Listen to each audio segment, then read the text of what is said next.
जय भीम, नमो बुद्धाय. स्वागत आहे भिक्खू ज्ञानज्योती यूट्यूब चॅनलमध्ये. जर तुम्ही सुद्धा आपल्या चॅनलवर नवीन आला असाल तर चॅनलला सबस्क्राईब करा, व्हिडिओला लाईक करा आणि व्हिडिओ शेअर करायला विसरू नका. संपूर्ण व्हिडिओ पाहून आपले पुण्य संचित करा.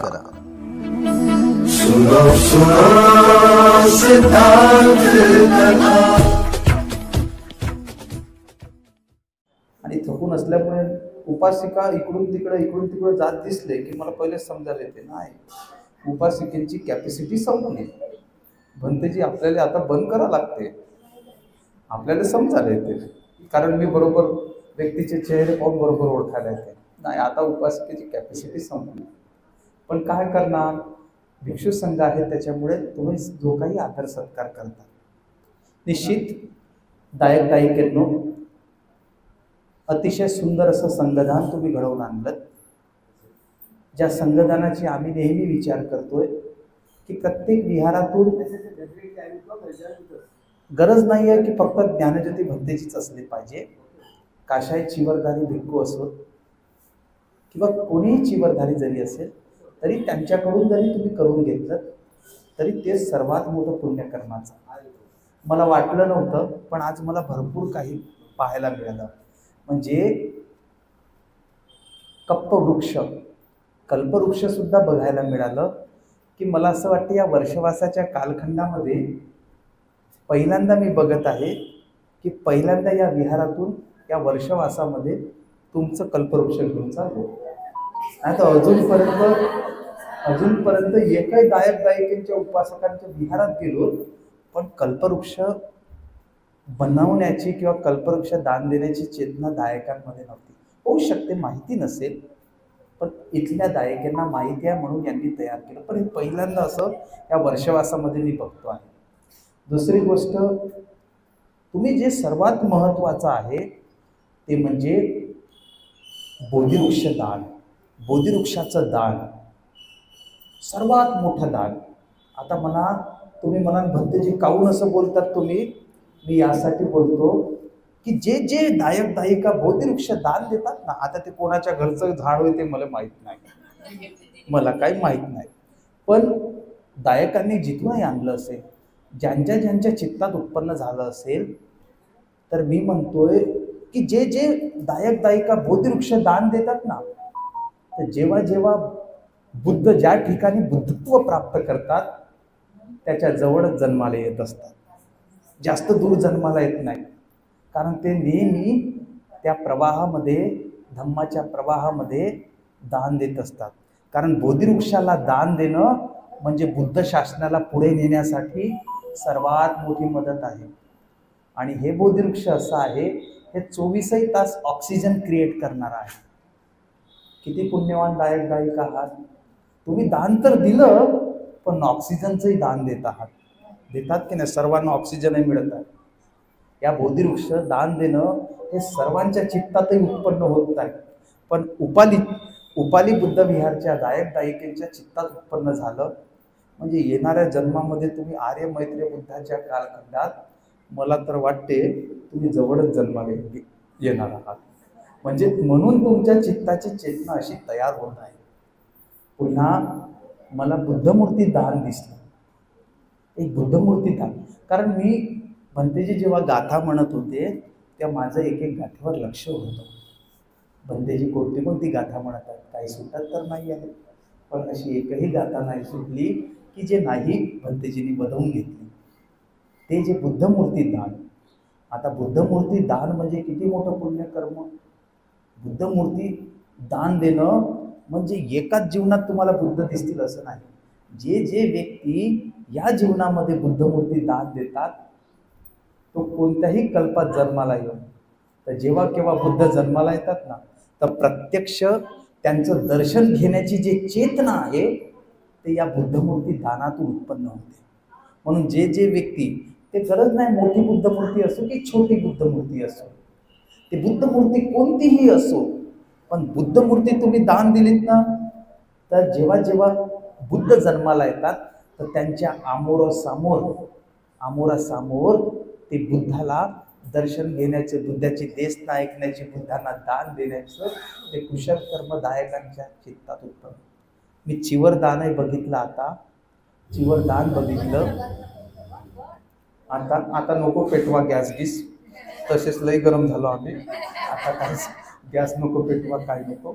माणसाच्या चित्ताची भाव उत्पन्न झाला. आता तुम्ही चिवर जे दान दिलं, अनेकांना माहीत नाही, तुम्हाला माहीतच असेल, मी असं म्हणत नाही, पण जो जो व्यक्ती चिवर दान देतो, बुद्ध म्हणतात त्या व्यक्तीला कधीही कपड्याची कमतरता पडत नाही, कधीच नाही, कधीच पडत नाही. जो जो व्यक्ती चिवर दान देतो. भगवान बुद्धाच्या काळात जेव्हा जेव्हा कोणी कोणी चिवर घ्यायला आलं ना, तर भगवान बुद्ध असे सहजरित्या चिवर नाही द्यायचे. भगवान बुद्ध म्हणायचे, जा म्हणते, जा जा शोधून घेऊन ये म्हणतात. जिथून ज्याच्याकडे जर एखाद्या वेळेस कोणी चिवर घेतलं असेल, त्याच्याकडे एखादी कपडा असेल तर जा म्हणते, शोधून घेऊन म्हणतात. कारण भगवान बुद्ध त्याच्या अनेक जीवनाच्या पारमिता तपासतात की याने कधी चिवर दान दिला आहे का. मग तसे भिक्षू ज्याला चिवर घ्यायचं ते पणायचे, तर कोणाला चिवर मिळायचं तर कोणाला अंतर्वास मिळायचं. असं करता करता तेव्हा ते संपूर्ण व्हायचं, तेव्हा ते अगदी सुंदर. मग भगवान बुद्ध त्यांना हे कोणाला मिळते की ज्या व्यक्तीने अनेक जीवनामध्ये चिवर दान दिलं. आणि जर पुरुष मंडळी असेल, पुरुष मंडळीने जर हे चिवर दान दिलं, तर समजून जायचं पुढच्या जन्मामध्ये तुम्ही आमच्याच रांगेत बसणार आहात. हो, जे जे पुरुष मंडळी चिवर दान देतात, आता संघाकडून असेल, पण संघामध्ये तर पुरुषही आले असतील ना, तर ज्या ज्या पुरुषांनी दान दिलं असेल, तर समजून जायचे त्यांच्या पारमिता कुठे जमा होतात, भिक्षू बनण्याच्या याच्या. कोणतं ना कोणतं कालखंड असा येईल, कोणता ना कोणता वेळ येईल की ते व्यक्ती सुद्धा आमच्या रांगेतच दिसतील. आता तुम्ही आम्ही सर्व आम्ही भंतेजी का दिसतो, आम्ही विचार करतो. कधी कधी भंतेजींना मी प्रश्न विचारतो, भंतेजी मी लहानपणापासून भंतेजी आवजी मग काय पुण्य असेल. तर भंतेजी मला सांगायचे की ज्या ज्या व्यक्तींनी अनेक जीवनात अष्टपरिष्कार दान दिला असेल, अष्टपरिष्कार दान दिला असेल, त्याच्या संघावर चिवर येते. हो, बाकी दुसऱ्याच्या अंगावर किती प्रयत्न केला तर येत नाही. हो का म्हणतो, ठीक आहे. तर दायकांनी हे ज्या ज्या व्यक्तीच्या चित्तात उत्पन्न होते, त्या दायकांनी खूप असीम कृतज्ञता भाव त्यांच्या चित्तात उत्पन्न आहे, म्हणून ते दान देण्याची चेतना. कल्पवृक्ष जे जे दायिका कल्पवृक्ष मी बघितलं, पहिल्यांदा हे दान स्वीकारताय या वर्षवासाच्या कालखंडात. ते चिवर दान घेतलं, बुद्धमूर्ती दान घेतलं, नाना विधीचं दान घेतलं. पण कल्पवृक्ष दान देणारे जर कोणी असतील तर या उपाली विहारातल्या पहिल्या उपासिका आहेत समजा या वर्षवासाच्या कालखंडात. मला विचार येते की या दायकांच्या चित्तात उत्पन्न कसं होतं. कारण मला असं गृहीत धरतो ना आपण, कारण आता आजकाल नागपुरामध्ये चिकनगुनिया खूप जास्त प्रमाणात खूप जास्त फ्लो होत आहे. त्याच्यामुळे अनेक लोक आजारी असतील, अनेक लोक हे होते, त्याच्यामुळे अनेकांना ते शक्य नव्हतं. पण प्रयत्न केला दायकांनी.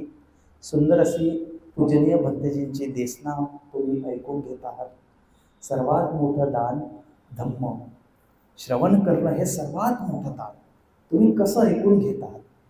म्हणून मागच्या वर्षी मला आठवते, मागच्या वर्षी माझ्याकडे कठीण चिवरदान झाला आमच्याकडे, ज्या भूमीवर तुम्ही सर्वजण आलात असाल. आम्ही विचार केला होता कमी लोक येतील, पण ते एवढे लोक आले की आमची ससे ओलपट झाली. ते समजतच नव्हतं. विचार करतो कायले एवढे लोक आले का म्हणतो, एकदम एवढे. पण ते जिकडं भेटलं तिकडं ज्या पूर्ण पटांगण भरून गेलं होतं. आणि सर्व उपासिका भंतेजी भंतेजी म्हणता म्हणता ते शब्द 4 दिवस कानातच दडबडत होते. तिकून आवाज येत आहे का, तिकून आवाज येत आहे का, कारण गर्दीच एवढी होती. मी विचारच करू शकत नव्हतो. गरम असणारा व्यक्ती त्यावेळेस थंडा पडून गेला. मी म्हणलं कसं करायचं काही समजलंच नाही. तर मागच्या वेळेस तुम्ही दायकाने नाना विधीचं दान दिलं होतं की ज्या भोजनदानामध्ये तुमचा दानाचा अग्रणीय वाटा होता. तर मागच्या वेळेस त्यामुळे त्या तुमच्या या दानपुण्यातून अनेक दायिकांना जे काही भोजनदान मिळालं, तर त्यामुळे यावर्षी तुम्ही कसा संकल्प केला मला माहिती नाही, पण आताही तुमचं ते दान अतिशय सुंदर दिसत आहे. आम्ही विचार करतोय की मागच्या वेळेस आमचं ज्या गोष्टीवर लक्ष नव्हतं कार्यक्रमामध्ये, असं वाटलं 10,000 लोक येतील बाबा, जास्त ओढून तोडून जास्तीत जास्त तेवढे काही लोक येणार नाही. पण जेव्हा तो जनसागर जेव्हा बदलला तेव्हा असं वाटलं नाही भंतेजी हलक्यात नाही घेतलं पाहिजे. तर म्हणून यावेळेस मागच्या वेळेस ज्या आमच्या त्रुट्या दिसल्या त्या आम्ही परिपूर्ण करण्याचा आमचा विचार सुरू आहे. आम्ही आधीपासूनच तयारीला लागलेलो आहे त्या संदर्भात. आणि प्रत्येक वेळेस भंतेजी करतील असं नाही. मी काही दिवसांनी ही संपूर्ण कठीण चिवरदानाची जबाबदारी मी दायकांवर देणार आहे, कारण हे काम दायकांचं आहे. आणि प्रयत्न करू काय चेती भंतेजी गुजगवानला किंवा चंद्रपूरला घेतात म्हणून असंच नाही. तुम्ही सुद्धा प्रयत्न करा की आपल्या नागपूर नगरीमध्ये सुद्धा कठीण चिवरदान झालं पाहिजे. आणि माझाही तोच संकल्प आहे की निगार माता विशाखाने जी कठीणाची सुरुवात केली होती सम्राट अशोकाच्या कालखंडापर्यंत ही बरोबर राहिली. मग हळूहळू भारतामध्ये जी काही प्रतिक्रांती झाली त्या प्रतिक्रांतीच्या अनुषंगाने हे कठीण चिवरदान नाममात्र शेष संपुष्टात झालं. परंतु पूजनीय अरत बनभंतेजी यांनी इथून 52 वर्षाआधी ही परंपरा कठीणाची परंपरा सुरुवात केली आणि सुरुवात केल्यानंतर तिथे सुरू झाली. आणि आम्ही सर्व बनभंतेजींचे शिष्य असल्यामुळे तर आम्हाला त्यांना असं वाटलं की बनभंतेजीने त्या भूमीमध्ये सुरू केली तर माझे शिष्य इथे आहेत तर इथे सुरू व्हायला पाहिजे. म्हणून त्यासाठी आम्ही सुद्धा प्रयत्न केला. आदरणीय परमपूज्य ज्ञानज्योती महास्थविर भंतेजींनी स्वतःच मनातून विचार केला की जे होईल ते होईल, पण कठीण चिवरदान आपण घेतलं पाहिजे.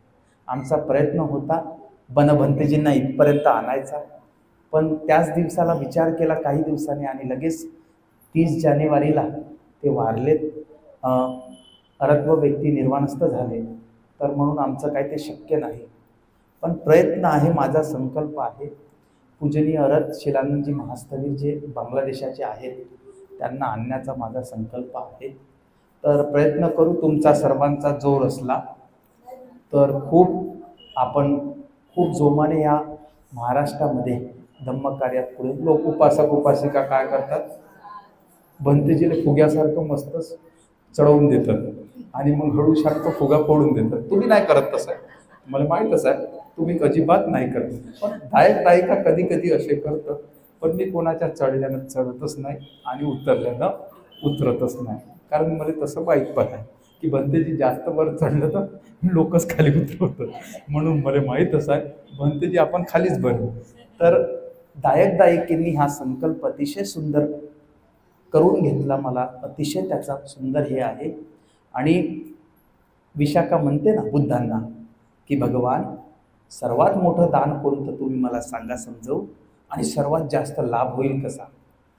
तर बुद्ध म्हणतात ना, बुद्ध काय म्हणतात, बुद्ध एकाच झटक्यात म्हणतात, अगं विशाखे, या पृथ्वीवरचं दान देण्याचं जे काही साहित्य असेल, चिवर असेल, पुष्पदान असेल, दीपदान असेल, पाणीदान असेल, जे नानाविधी प्रकारचे जे दान द्यायचे वस्तू असतील, या पृथ्वीवरचे सारे एकत्र जरी करशील तरी तेवढं पुण्य होत नाही म्हणते.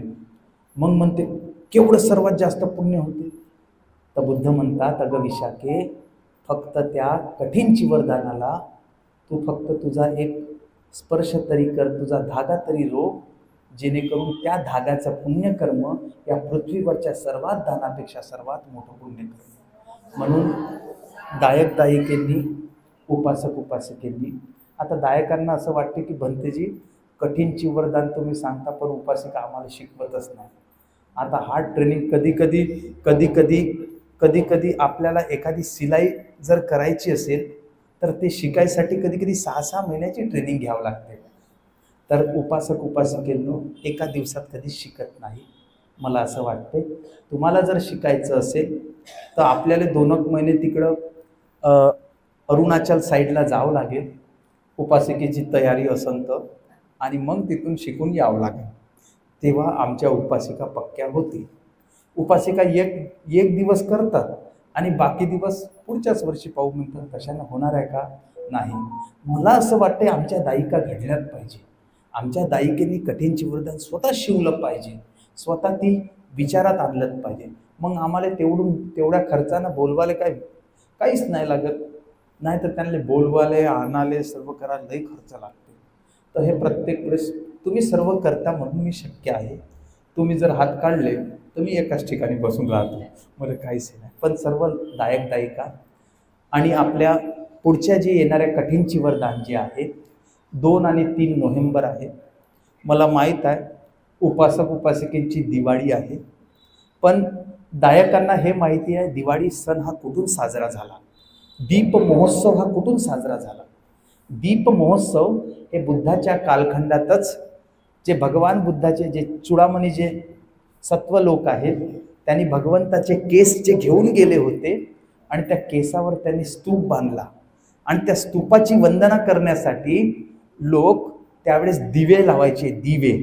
आणि दिवे लावून कधी कधी बघा मी लहान असताना काय करायचं, दिवाळीला आम्ही किल्ले बनवायचो, किल्ले. आणि किल्ले भरून मग त्यावेळेस काय बॉम्ब फोडायचो, फुटला तर ते किल्ले म्हणजे एक प्रकारचे काय होतं, स्तूप होतं. आणि त्या स्तूपामध्ये काय लावायचे, दिवे लावायचे आणि त्याची वंदना करायची. पण अलीकडे प्रतिक्रांतीवाद्यांनी आम्हाला सर्व विसरवून टाकलं आणि म्हणून आम्ही दीप महोत्सव ही पूजाच करणं विसरून गेलो.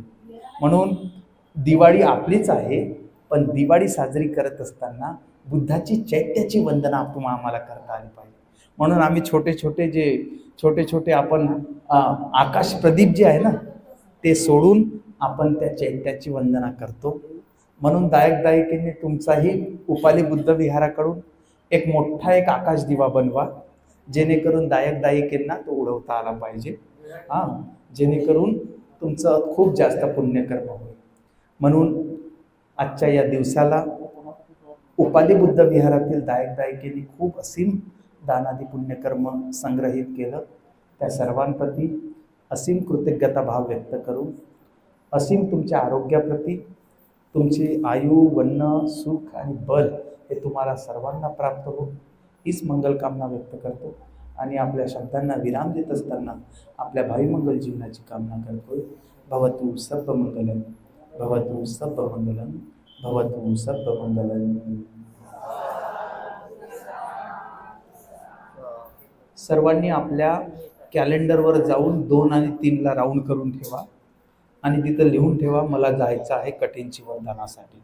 आपल्याला छोट्या छोट्या लहान लहान मुलांना पण घेऊन या, त्यांना पण दूध दिसला पाहिजे. ठीक आहे, सर्व दायक दायिका विसरता कामा. ठीक आहे, आता करा वाटलं तर वंदन झालं. असेच नवनवीन व्हिडिओसह भेटू पुढील व्हिडिओमध्ये. तोपर्यंत जय भीम, नमो बुद्धाय. सुनो सुनो सिद्धांत कथा